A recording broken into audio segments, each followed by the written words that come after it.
In today's tutorial, I'm going to show you guys how to install and set up your Epson L850 series printer on your Windows, Mac OS, or Linux device.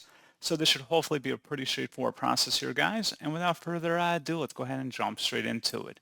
So all you have to do is open up a web browser, and into Google search, you want to search for Epson L850 support. Go ahead and search for that. Best result should come back with an Epson website here that says Epson L850 support. Go ahead and open that up. And now you want to just scroll down on this page and select under operating system, click the drop down and select your version of Windows, Mac OS, or Linux, and then the Go button. And then scrolling down again, expand the driver section and select the print driver. Go ahead and download that. And then once it's on your machine, go ahead and open up that file to run it. It should be a verified publisher from Epson. Select yes. Let this file unpack here. And then you just want to follow along with the on-screen steps of getting your printer configured to your device preferences. And that's all you have to do.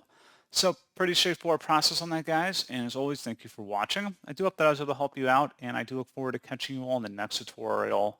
Goodbye.